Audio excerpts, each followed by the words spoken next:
Please rise for the Pledge of Allegiance.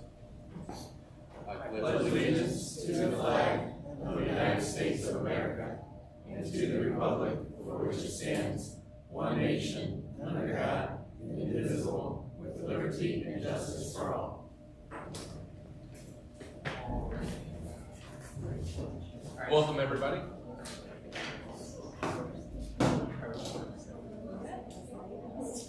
Yes.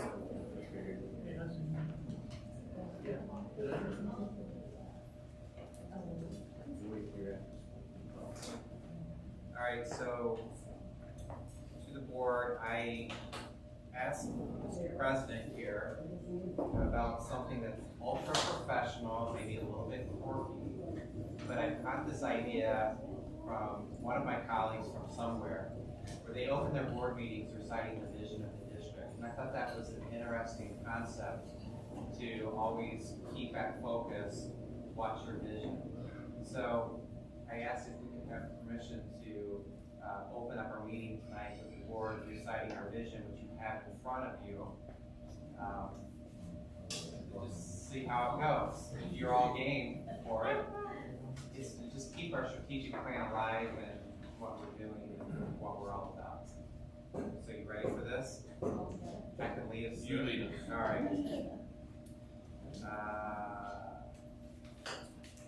Ready and the Tri-Creek School Corporation of students, staff, and community endeavors to be a recognized leader for high achievement and exceptional growth. Innovative and equitable approaches built on strong community pride and provide all students with well-rounded educational experiences to prepare for future successes. See, I already feel that. I love it. Fantastic. Thank you for playing along. So that'll be our new thing going forward. Alrighty. Is there any additions or deletions to the agenda?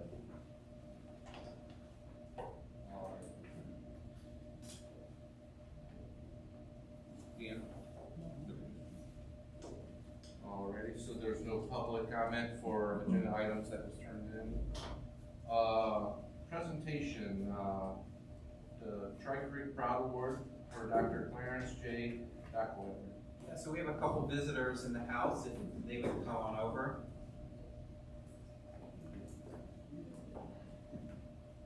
So, board, if you recall, I don't know, approximately 4 or 6 weeks ago, we had these two community members who came to the board meeting to speak about a family member of theirs who was an alumnus of Lowell High School and had gone off and done some remarkable, notable things, an accomplished educator, professor, researcher, and author. And when we think about what makes great community, great schools, and we had the line of Tri-Creek proud, you know, we're proud of that. And so we'd like to if you could please just introduce yourself. Sure. Alan Duckweather, my wife Barb, is a Childress. Cousin Lon over there.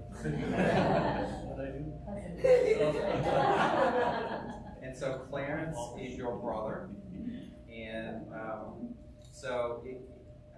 we appreciate you bringing his accomplishments back and reporting them out. And so we have a plaque here from the Tri-Creek School Board of School Trustees. We are presenting the Tri-Creek Proud Award to Dr. Clarence Duckweather, a 1950 alumnus of Lowell Senior High School, accomplished educator, author, and researcher, in recognition for a lifetime of distinguished achievement in the field of education. And is he on the phone? Dr. Duckweather? Texas is on the phone. Doc? You there? Doc? Yeah, we're here. Okay. We want to thank you for making your Lowell community and Tri-Creek School Corporation proud. Thank you very much. I'm proud of the high school also. I'm proud of the 4 years of the best years of my life. I just loved it whole and enjoyed the people a long time ago. Still remember people. Mossman is my math teacher, and Hetherington was my Latin teacher. Smike Jones was a band leader. It was just a great experience.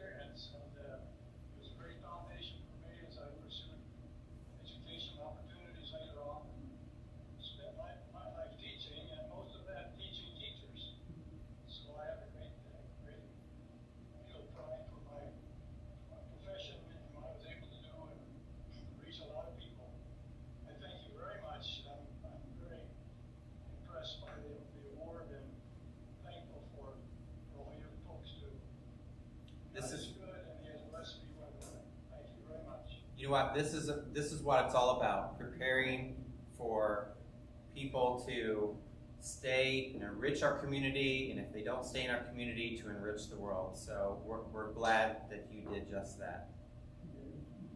All right, thank you very much.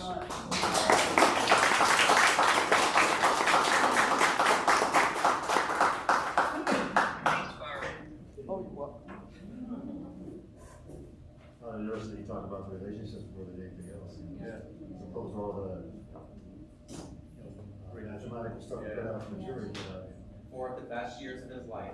Yeah, that's excellent.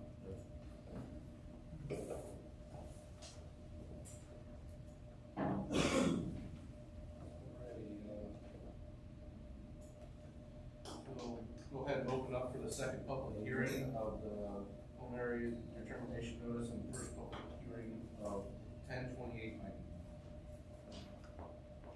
All right, so this would be the second hearing, and we'll open it up by doing a brief overview of the extended overview that we did last night. So preparing for the future overview of capital projects, alignment with our strategic plan, goal area number 3, facilities and infrastructure, provide facilities to meet the current and future needs of curricular and extracurricular programs that promotes pride in our community. And that entails adequate learning spaces, flexible learning environments, aesthetically appealing facilities, maintain and ensure functionality and care, conduct short-term and long-term range projects, continue to assess technology, accessibility, and connectivity to best support organizational needs, cultivate intergovernmental partnerships, and update facilities to accommodate extracurricular programming and promote a sense of pride in our community. And then that leads us to the process that we took to go down this road.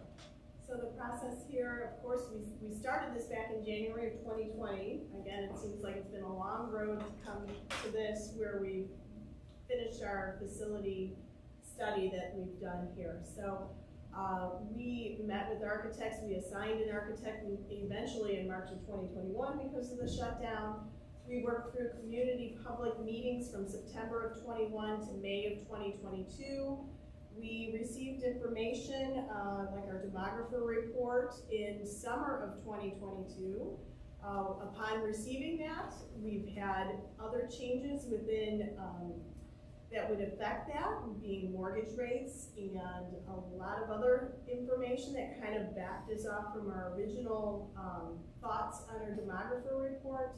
Again, in August of 2022, we had assessed values released here in Lake County, which showed that our property values went up substantially, and that we would have the ability to do much more than what we originally thought within our current tax rate here. So our project list started to expand a little bit on that.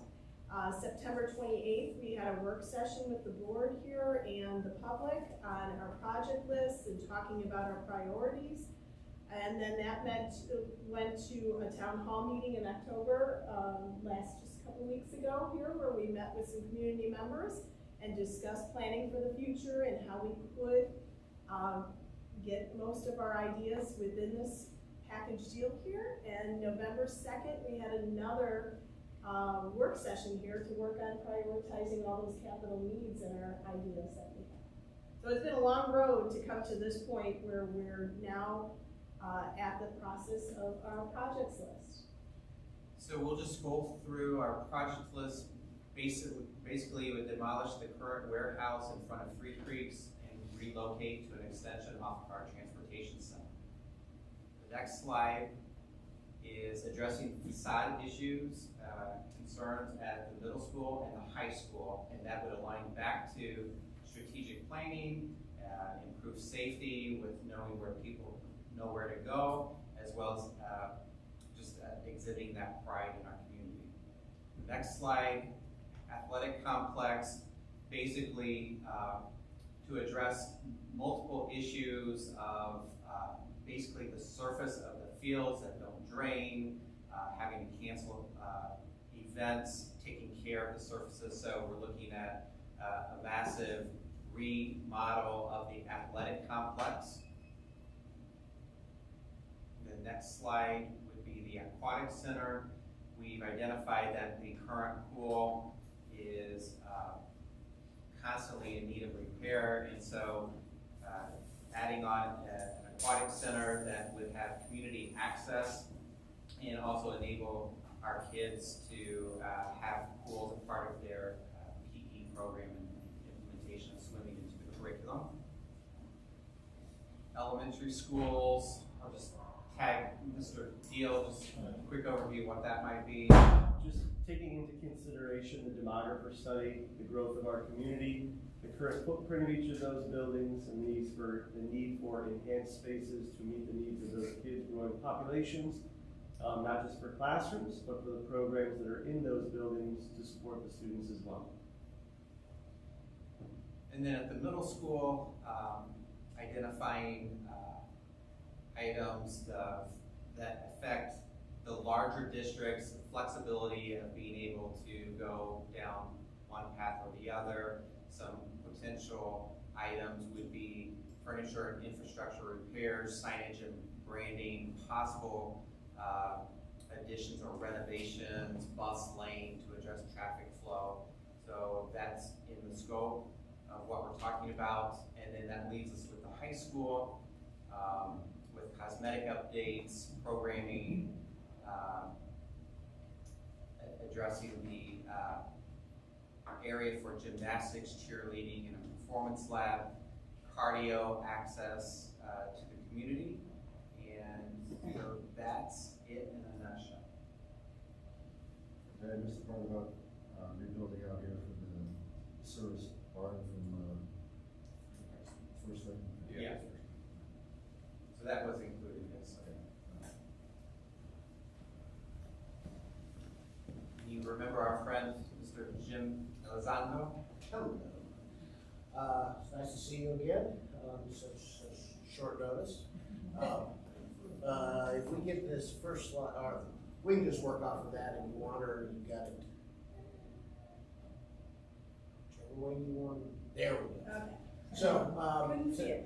following up the discussion of the needs and the plans to address those needs, we've looked at what type of financing that might take and how that can be structured with your existing tax rating debts. And so we'll start with a budget. This budget is for approximately $90 million of hard and soft construction costs. Those are your actual costs to do the project, architect's fees, everything that's included in that. But because we have to go to the bond markets, we need to include a couple of budget items. Our cost of issuance, conservatively, we've estimated that at $1,115,000. And then we've added something called capitalized interest at $4,385,000. Capitalized interest is interest we put into the bond issue to have the bond issue make payments in lieu of the school corporation making payments. We use that for a couple of reasons. One, to smooth tax rate early if we need to, or to help structure in and around various projects to, again, manage the tax rate. So hopefully we don't need all of that, but we have that in there so we all know that that's a possibility. To the extent we don't need that, we could do the $95,500,000, have more for construction, or you could borrow slightly less. If we go to the next slide, this is our base where we, in the burgundy at the bottom, is your operations fund, tax levies, or tax rates, and then projected out for 20 years. There's a very small bar of yellow or orange in there that is your pension debt.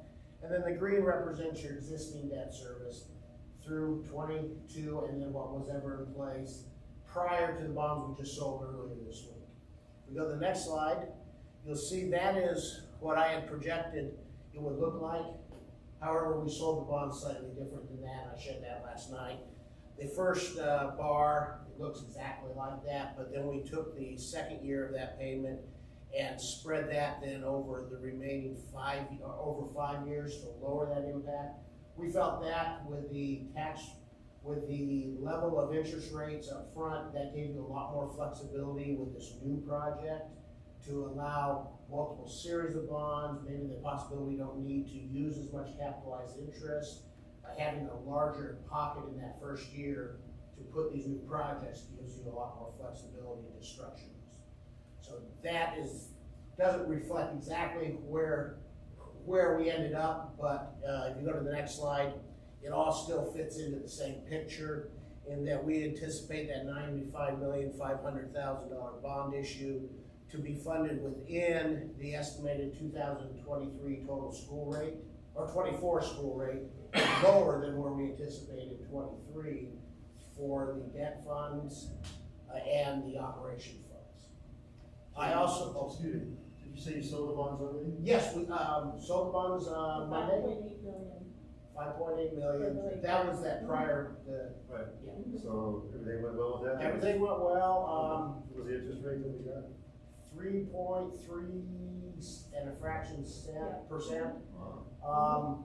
Obviously, 2 years ago, that would have been a 1 1/4 kind of number. Still. But in today's market, and we did have good interest, we were able to adjust a couple of the maturities during the sale time to save a basis point or two. But there have been times where we're not getting enough interest and we have to adjust it the other way.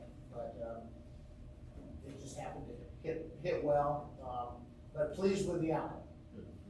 And those are now locked in. We're scheduled to close the 30th of this month. So those rates are locked in. Dana can now get that to your DLGF officer and keep them happy that they're going to be able to get budgets done fairly soon. I also, this graph stopped at 20 years. We are, if you go to the next slide, and I forgot I got all these things. So no increase to the debt rate or to the tax rate. These are the items that go in the resolution, and we base the maximum lease payment on the highest point we ever think will be. And in this case, it's out in the last few years. We anticipate that you could be as high as $15 million. That's what we're advertising. We think that's high. And then I calculate that using today's assessed value to get that 86 cents. The reality is, if you look at that graph, we're talking out in 2040 to be well lower than that, using our assumptions of assessed value, growth, and things like that. But with no growth, we put in that 86 cents. Those are items that will be in your resolution, as the 15 million is a maximum not to exceed annual lease payment. Obviously, you'll see that payment will be much less in early years, and then depending on where we are, we can be up to that in those longer years. I also show that we're using a 25-year possible repayment. If you recall, we can issue no bond issue for longer than 20 years, but in case we need a series of bonds to facilitate your project, we want to have that lease long enough to allow you flexibility to put multiple issues in there within that original lease approval. If we were to sell one bond issue, it would be a 20-year bond issue, and those remaining 5 years would not be there. And then the additional information, I'm not going to bore you with all of this like last night, but basically the state law requires me to include some additional information in your resolution, and you'll see those numbers in your resolution. Basically, we have your current debt levy, your current debt rate, the maximum term, and then an estimated total interest. That's based on a very conservative estimate. If we went 25 years, what that could be at a maximum interest rate. And then the last three are various ratios that the bond market looks at and that our legislative bodies wanted in resolutions. And finally, there is another piece that you'll see in your resolution. It outlines an estimate of the next 10 years tax rates. And so since that's included in the graph, I didn't put the table there, but you'll see it in table form in your resolution. And then finally, a reminder that this isn't taking away, under the current assumptions, taking away your future flexibility, that there is quite a bit of flexibility. And again, until we actually sell those bonds for the new project, this picture could change differently. If part of that project says, well, we need that step in 2 years, we can modify that way, or we don't need a step till 5 years. You know, that flexibility is still all there within that 15 million. Thank you. Thank you. Thanks, Jim.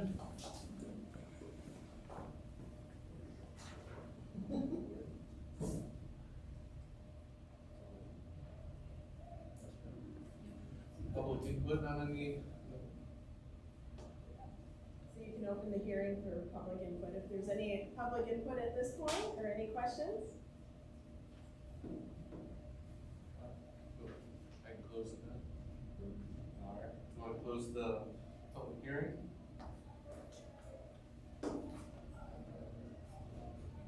Yes, you have three resolutions to consider this evening. The first is called the 1028 project resolution. It's required whenever a project exceeds $1 million, and that gives a basic what would be the tax impact for repayment of that project. The second, which is probably the most important resolution of the evening, is called the preliminary determination resolution.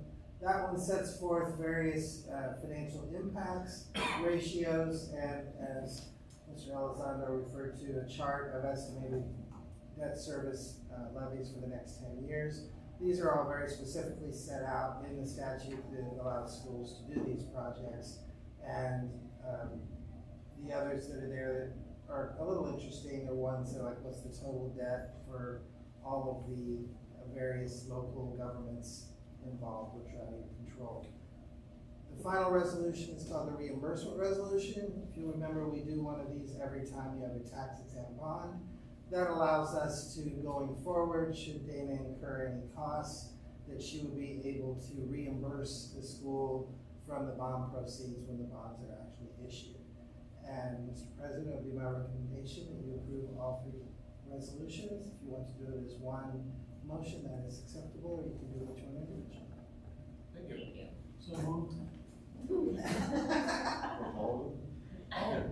Ms. Dan was just ready. I know. I have a motion. I'll second.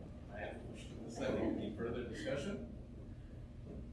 All in favor of adopting a resolution 22-18, 1028 resolution, 22-19 preliminary determination resolution, and reimbursement resolution?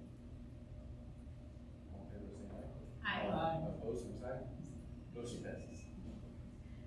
We will be publishing a notice that has all of the financial information that was in that preliminary determination resolution.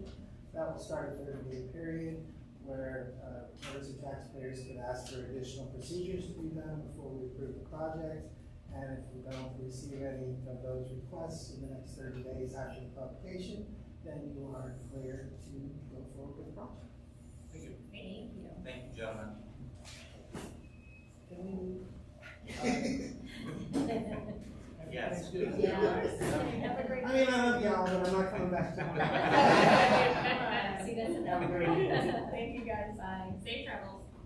Superintendent's report? So today, November 10th, the United States Marine Corps celebrates 247 years of service to the nation. The Marine Corps' annual tradition celebrates the establishment of the organization on November 10th, 1775 by the Second Continental Congress. Following their role in the American Revolution, the Marines were abolished following the Treaty of Paris in April 1783. Then, on July 11, 1798, Congress ordered the creation of the Marine Corps and directed that it be available for service under the Secretary of the Navy. Tri-Creek School Corporation would like to honor Mr. Kyle Mitch and Mr. Lon Childress and thank them for their service in the United States Marine Corps. I would like to add, in November 10th, 1775, that was in Tug Tavern, Philadelphia, Pennsylvania, in the barn. And then tomorrow's November 11th is Veterans Day, and certainly we want to honor and thank all of our veterans in all of the armed forces. I think it's appropriate this week. We have 3 board-elect members, and they are Mr. Bobby Hayden, who is in our audience this evening. We have Mr. Nate Cleafish, who was actual board member in Tri Creek many, many years ago, and an administrator, coming full circle back to the board, and Mrs. Katie Kimbrell.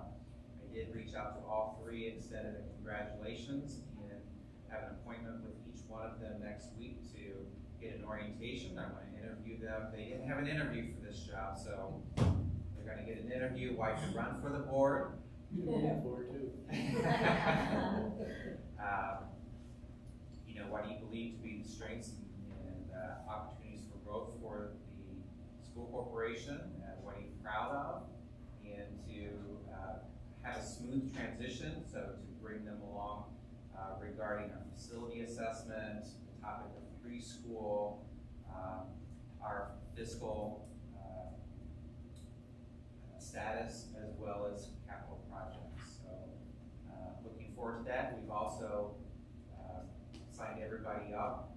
So all 5 board members, myself, will be attending new board member training in person in Newport on January 14th. And so once again, I just wanted to update the board. We've got 3 retirees, and wanted to just, this is our effort to make a smooth transition so that your legacy continues on with the duties. And then finally, I would like to pass the microphone over to Dana, who would like to report out on our credit rating.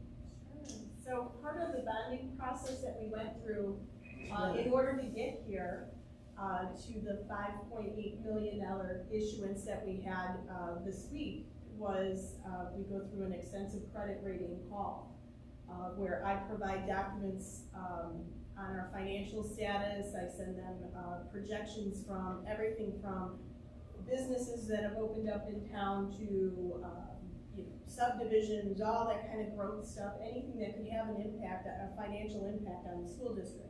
And then we go through about an hour and a half phone call where I'm answering questions that the credit rating facility has about us before they issue our credit rating. Standards & Poor's is the credit rating that we use, S&P, and we received our credit rating here. We have a long-term rating of a AA+ and stable rating. That is mainly based on the state of Indiana and what they do with our funding formula and overall credit health of Indiana. And then the other rating is our underlying rating, which is more specific to the school district here. And they kept us at an A+ stable rating again. Some of the highlights on that I'd like to say here is that they spoke about our enrollment has been kind of like a detriment of the, you know, the whole state aid thing here, that we've had some negative enrollment. But now they're seeing that we're relatively stable and even increasing, and we have a significant ongoing and future development expected throughout Northwest Indiana, not just in Lowell, but in general here. And as a result, we expect some growth over the next 10 years. But some of the highlights that they put in here is that we have a stable, growing tax base in Northwest Indiana with regional jobs, mainly manufacturing, but some, you know, we're also close to the Chicago metropolitan. We have a strong cash-based reserve here in the district that provides sufficient operating flexibility and revenue that should be stable due to the management's expectation for enrollment growth over the long run. They also say moderate debt. We have moderate debt as a district that could increase relatively high levels due to debt plans, but we're likely to remain manageable because of the tax base and enrollment growth. And then finally, they said standard financial management policies and practices under our FMA, our financial management assessment methodology. So they're saying that we have great sound practices here for our financial management. So I wanted to report that out. It's been, I think when I started here, we increased to A+, and we've been able to maintain that over the years. So I think that's a good report. It saves us money, actually, because we get a better. It does. Rating. It plays in those ratings that Jim spoke So of. it's a big deal. It saves, over the long 20 years, it saves us a lot of money. So when Dana mentioned cash balance, again, the emphasis is good managers of money, but it does not mean that we have unlimited surplus of money. Correct. Correct.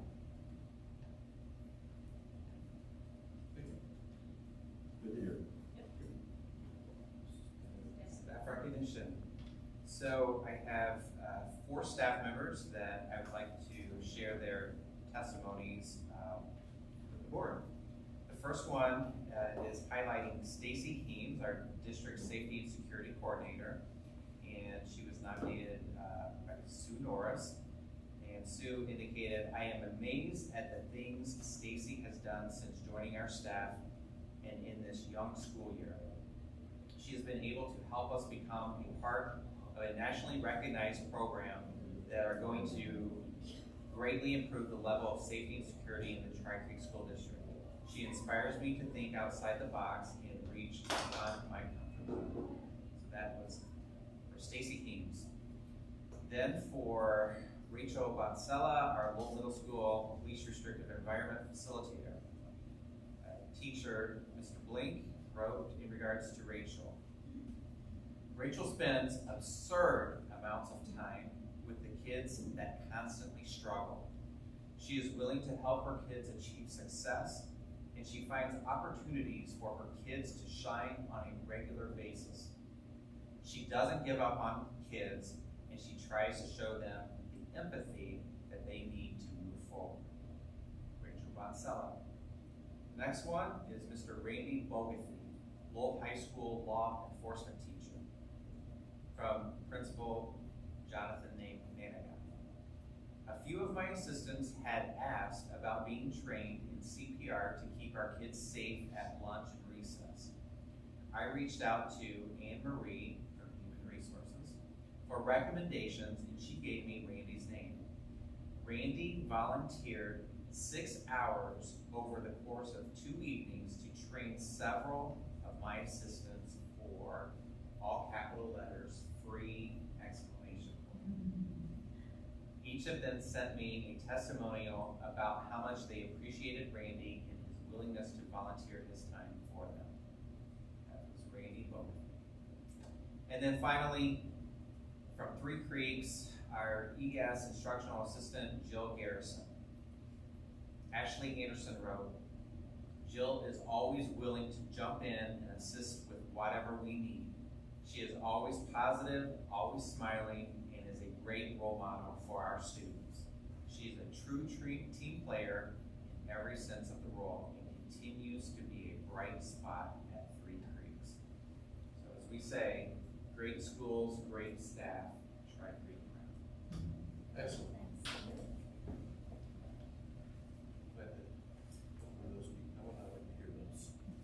Anybody can submit a nomination, any community member, so the link is on our home page, and the more the merrier. Students, community members, staff, all of you. Just to confirm, it can be anonymous if wanted to be, or is it, do you need to disclose? So what we do put on there is that when we post the submission on our website, we don't post who submitted it in social media, but it is a part of the form. You can, it's optional whether or not you want to include your phone number for any kind of follow-up. Thank you.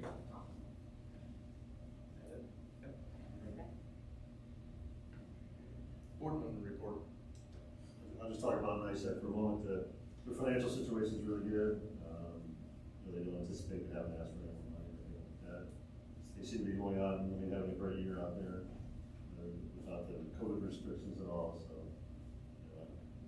everybody there's pretty happy. So. It's good to hear. Anybody else? Hey, Mr. Ward, if you don't mind, because you are retiring, could you just update us on what is entailed by you serving on that board? Well, it's just once a month. It's not. It's a group of 8 board members, one from each school that belong to the co-op. It functions. Their meetings are exactly like ours. The agendas look exactly the same.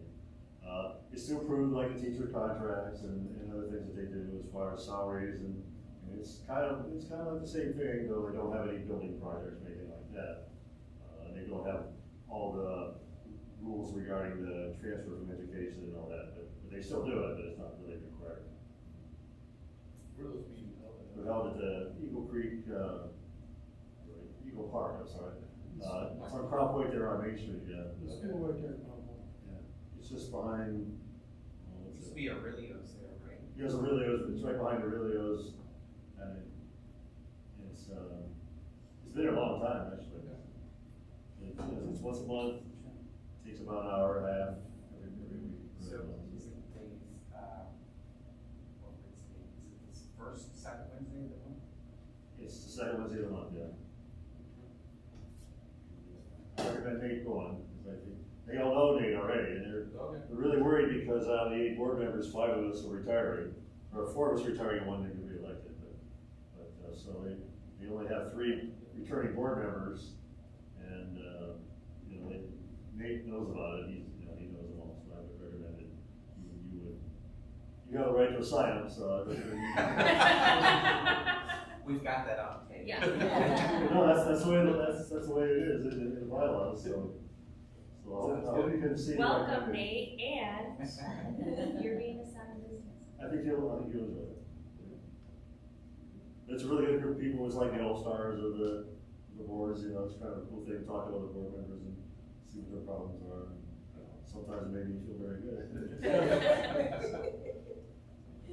No, it was fun, I enjoyed it. Thank you. Thanks. Alrighty, regular business consent items. Number 1, approve the minutes of the meeting held on Thursday, October 27th, 2022. I'll second. I have a motion and a second. Any further discussion? All in favor, say aye. Aye. All opposed, same sign. Motion passes. Number 2, approve the payroll and claims. I'll make the motion. Second. I have a motion and a second. Any further discussion? All in favor by saying aye. Aye. All opposed, same sign. Motion passes. Personnel. Approve the personnel report dated Thursday, November 10th, 2022. I'll make the motion. I'll second. I have a motion and a second. Any further discussion? I'd like to talk about Sally Rhodey, 29.5 years. Yeah. She was not real happy about her leaving, but She doesn't know it yet, but we've got a time. it's a secretary out here. Sally. Oh, really? She'll be missed, I'm sure. Sally? Yeah. Really? All in favor? Aye. Aye. All opposed, same sign. Motion passes. All right, building grounds. Approve the agreement between Troy Creek School Corporation and DPS Architects for the renovation at the Lake Prairie Elementary School. So this is for the design of the 6th classroom addition and other items that we have within that package there. We did have our attorney review this contract. We went back and forth a couple times, tweaked it. So this is just highlights construction commencement no later than June of 2023. Substantial completion by July of 2024. That date is in there only because of supply chain issues. Of course, if we can get in there sooner, we definitely want to be in there, but that's just a later date than what we wanted. This is with VPS Architecture, but beneath them, we also still have our other 2 partners, CSK, which is the local one, which will help us navigate anything that we might need to go through with IDEM in the state with our water and wells out there and everything, and then Leggett Architects, which is also a partner, which is listed in the contract, along with Millie's Engineering. We've been working with them on all our other projects and our current HVAC project out there, so that's a good partner to have listed in here. And this contract is in the amount of $448,000 for design and services of those 6 classrooms and the other items that we have in there, if we can do it. $448,000 for architecture, and this is on a project that is $5.8 million total. Thank you. Do I have a motion? I'll second. I have a motion and a second. Any further discussion? All in favor by saying aye. Aye. All opposed, same sign. Motion passes. Number 2, award the contract for base bid number 1, phase 2 HVAC renovations and alternate number 1, additional ceiling and light fixtures at Lake Prairie Elementary School to Circle R Mechanical in the total amount of $3,426,700.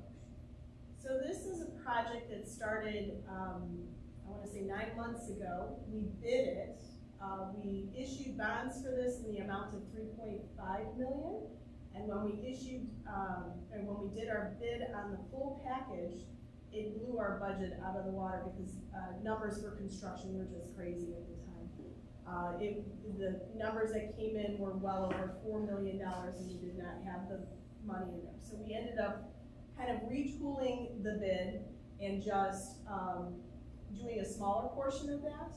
And we pre-ordered our chillers at the time, I want to say, because that was right before all this ESSER money started coming to the school districts and everyone started doing these HVAC projects.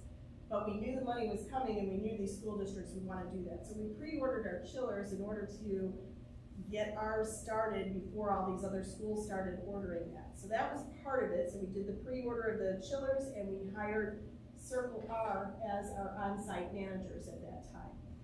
Again, we paused the actual installation of all that, so that's what this is here. This is phase 2, the actual installation of those chillers and all of those other components that are on their way. We also included replacing the ceiling tiles and the lighting fixtures going to LED on this one. This is exactly what we wanted to do that originally that came in way out of budget. By pausing this and rebidding it now, we saved $270,000 in doing that. So it wasn't exactly the super savings that I was hoping for, but I'll take $270,000 any day that we can roll into another project. So that's, by doing so, we're able to do the alternates of doing the ceiling and the LED projects on that. So we advertised this in the Times and the Post on the 13th and the 20th. We had 3 responsive bids. We actually had 6 vendors show up at our pre-bid meeting. 3 said, no, we're not gonna bid on this, and we were really kind of worried that these quotes were not, or this bid was not gonna come in solid for us, but we still had that benefit. So this is to accept the bid presented by Circle R Mechanical. Again, they're already on site, so they had a very nice bid by comparison to the other 2. We had Powers & Son and Haas Construction also submit. So this total package is for a base bid of $2,785,700. Plus, I'm recommending the alternate, which again includes ceilings and light fixtures, $641,000 for a total package of $3,426,700. The other 2 bids were in the 3.6 and almost $4 million range. So this is a nice tight bid for us here. I'll make the motion. Second. I have a motion and a second. Any further discussion? All in favor by saying aye. Aye. All opposed, same sign. Motion passes.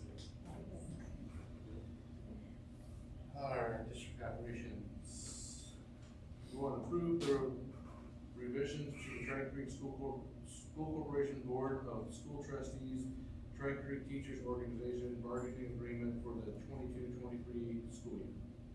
We held our public hearing on this contract and the changes.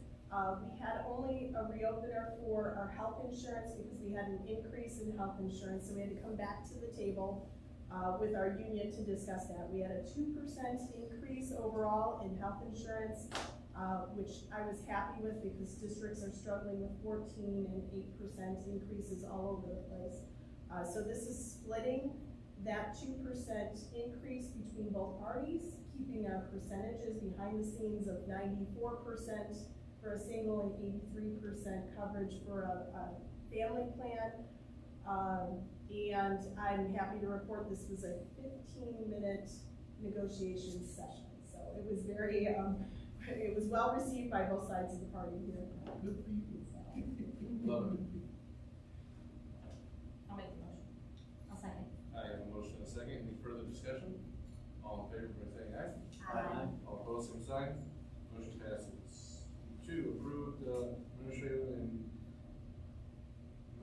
and contracted support staff contracts. We revised the contracts that we had to include the increases that you approved a couple meetings ago that we we processed most recently, so these are the contracts with the same benefits and everything that we didn't change anything within the contract. So it's just the dollar amounts increasing that we have the board update those. Thank you. So moved. I'll second. Have a motion and a second, any further discussion? All in favor by saying aye. Aye. All opposed, same sign. Motion passes. Number 3, approve the Trail Creek School Corporation 23-24 school year calendar. Great, so pulling that up on the screen, it is, can't talk and drive at the same time, here we go.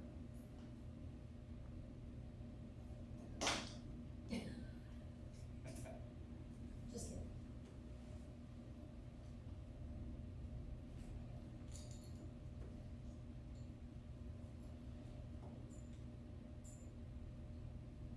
So after we discussed at the previous meeting, a previous meeting, we did circle back around to the teachers union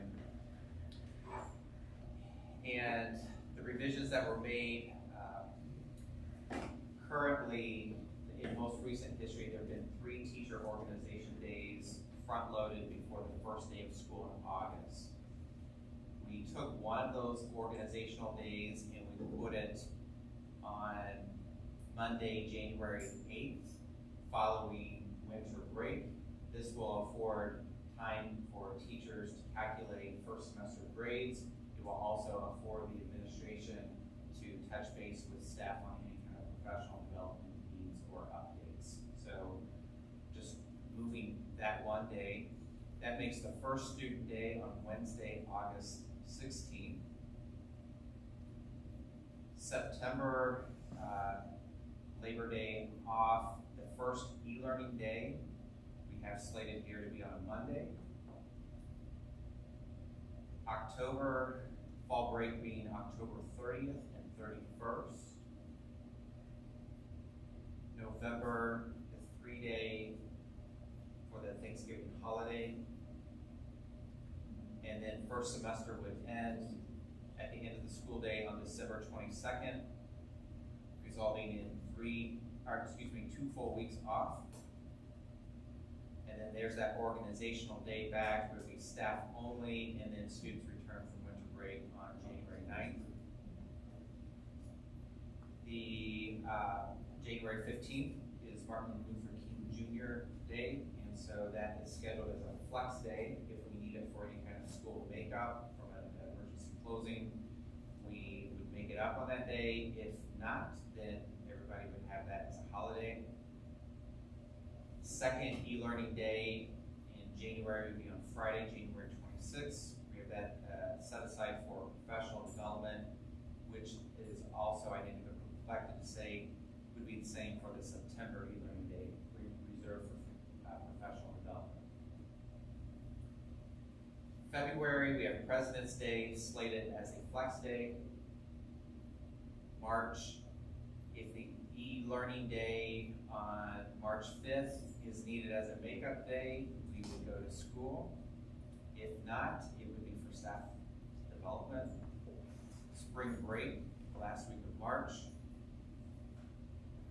Monday, April 1st, April Fool's Day, is slated to be off as a flex day. That's the Monday following the Easter holiday.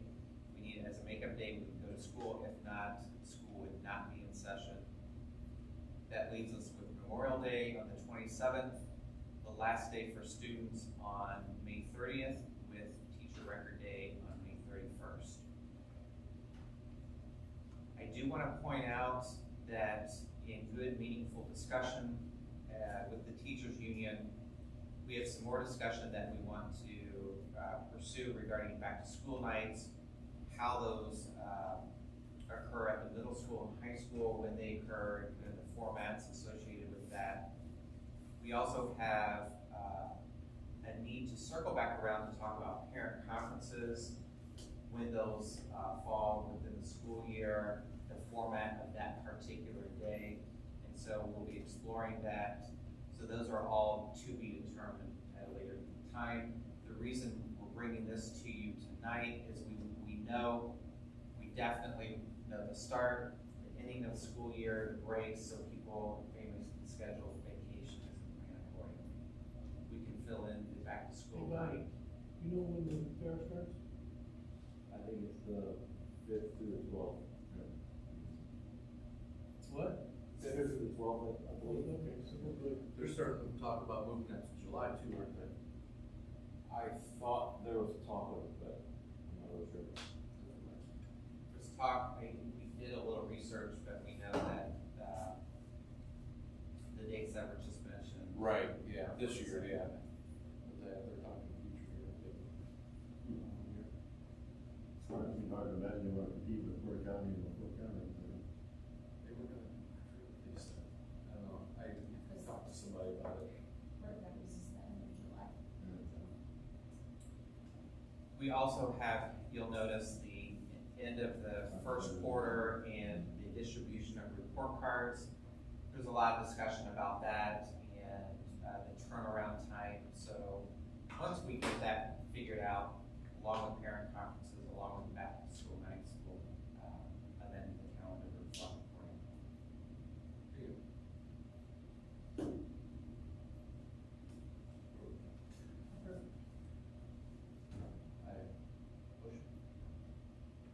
Do I have a motion to approve the 23-24 calendar? So moved. Second. I'll second. I have a motion second. Any further discussion? All in favor by saying aye. Aye. All opposed, same sign. Motion passes.